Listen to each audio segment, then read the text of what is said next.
Bonjour et bienvenue à notre méditation. Aujourd'hui, c'est le 16 décembre. J'espère que vous allez bien. Non, nous sommes en train de méditer dans les 9 leçons de The 9 Lessons and Carols dos britânicos, dos ingleses. Principalmente dos ingleses. Você pode até assistir no YouTube uma parte do culto de Natal em Westminster este mês, com a família real britânica, onde eles vão cantar os hinos de Natal. E muitos desses cultos de Natal, nós vamos ter então os 9 textos. E aqui está, o primeiro se encontra em Gênesis 3:15, depois Gênesis 22, o terceiro está em Isaías capítulo 9, versos 1, depois o verso 5 e o verso 6. Le peuple qui marchait dans les ténèbres, voir une grande lumière. Sur ceux qui habitent le pays de l'ombre de la mort, une lumière resplendit. Ça, c'est le verset 1. Le verset 5 et 6, car un enfant nous est né, un fils nous est donné, et la domination reposera sur son épaule. On l'appellera admirable, conseiller, Dieu puissant, Père éternel, prince de la paix, donné à l'empire de l'accroissement et une paix sans fin au trône de David et à son royaume. L'affermir et le soutenir par le droit et par la justice. Dès maintenant, il y a toujours. Voilà ce qui fera le zèle de l'Éternel des armées. Ce texte d'Ésaïe chapitre 9 ainsi que celui du chapitre 8 sont dans le contexte de l'invasion de l'Assyrie du royaume d'Israël.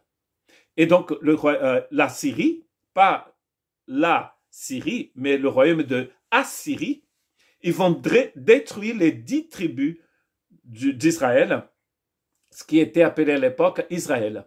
Et l'autre s'appelait Juda, dont la capitale était Jérusalem. Et Israël avait comme capitale Samarie. Après 10 ans à peu près, depuis qu'ils ont envahi le nord du pays, les Assyriens ont détruit Samarie et c'était la fin des 10 tribus. Or, le peuple du nord de ce territoire vont être complètement dans une grande dépression, désolation, car les Assyriens ne faisaient pas de cadeaux, ils n'étaient pas gentils. Enfin, beaucoup de ces peuples qui avaient la puissance n'étaient pas gentils. Le peuple marchait dans les ténèbres. Dans un texte du Nouveau Testament, il nous dit qu'ils étaient assis dans les ténèbres.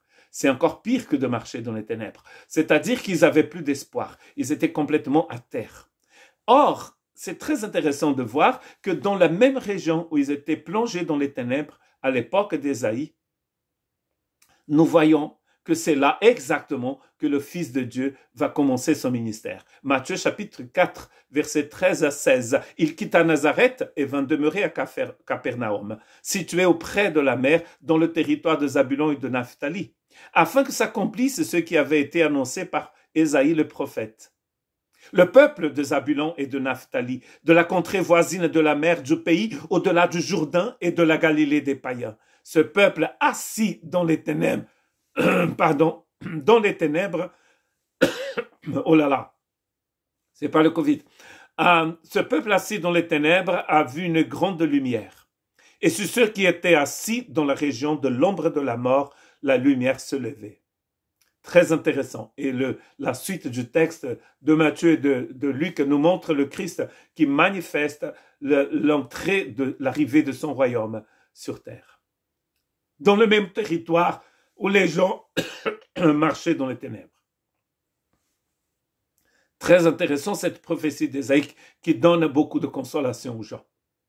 Mais une autre chose intéressante dans ce texte, dans cette 3e leçon d'aujourd'hui, c'est que Ésaïe dit au chapitre 9, verset 5, « Un enfant nous est né. » Un enfant. Le Messie aurait pu venir comme Dieu a créé Adam, comme un homme mature déjà, ou comme un être céleste. Il vient comme un bébé.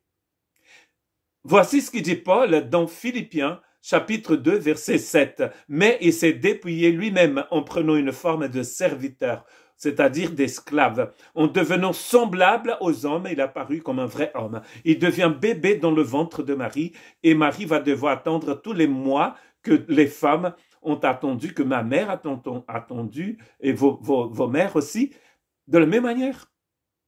9 mois. Ensuite, il est né comme un bébé tout fragile à Bethléem. Et il ne va pas habiter à Paris ni à Londres. Bon, Londres et Paris à l'époque étaient que dalle. Mais il ne va pas habiter dans une grande ville de la région. Il ne va pas habiter en Égypte. Bon, il va vivre en Égypte, mais pas dans une grande ville. C'est pas dans une circonstance de glamour. Il va commencer son ministère dans la Galilée des païens, dans la région où autrefois, et aussi à son époque, les gens étaient plongés dans les ténèbres. Ça, c'est notre Dieu.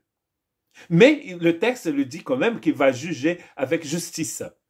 Et c'est ce que dit Ésaïe chapitre 11, 1 à 5. Puis un rameau sortira du tronc d'Isaïe, et un rejeton naîtra de ses racines.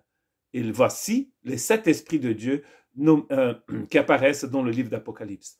L'esprit de l'Éternel reposera sur lui. Esprit de sagesse, esprit d'intelligence, esprit de conseil, esprit de force, esprit de connaissance, esprit de la crainte de l'Éternel.